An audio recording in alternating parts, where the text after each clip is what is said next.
Good evening and welcome to Christ in Focus Bible Study. This week we're going to be studying Acts chapter 3 verses 1 through 11.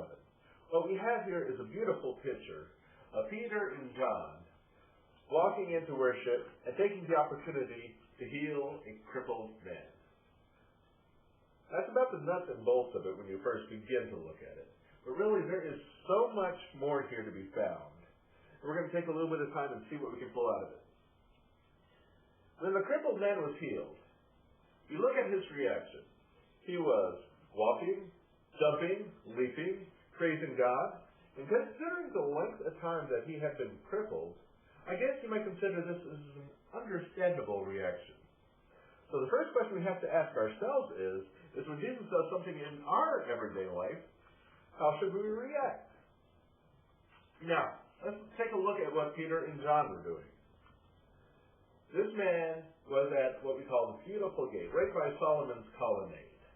Now this is where the learned men came in. This is where the rich men came in. And beggars came here on a regular basis because they knew that the rich men wanted to show off their ability to give alms in front of everyone else. Now understand, first of all, giving to the poor and being generous are important. We don't do it for show. What we do is we give what is needed. This man needed the healing touch of Jesus.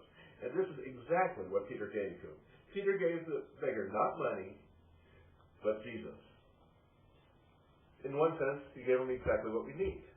Now, when we take a look at this, we need to ask ourselves in this situation, how do we use the resources that God has given us wisely? We've been given more than just money, but we've been given gifts, talents, all sorts of things with God, and we need to make sure that we use it wisely. One last little thing here. Solomon's Colonnade. It just seems like a little location just to give it a little bit of authenticity. Solomon's Colonnade was where Jesus liked to teach. This is where he liked to question Pharisees. He questioned by Pharisees. Odds are, when this healing took place, Peter and John were in close proximity to the religious leaders who had just had Jesus crucified a few months earlier. They saw Peter and John say, "In the name of Jesus, be healed." They saw this man walk. The question is, in our lives, how do we let people see the change that takes place in us when Jesus does an action? These are some of the things that help us grow, and help us grow so that others can be changed by Jesus as well. I'll see you on Saturday night.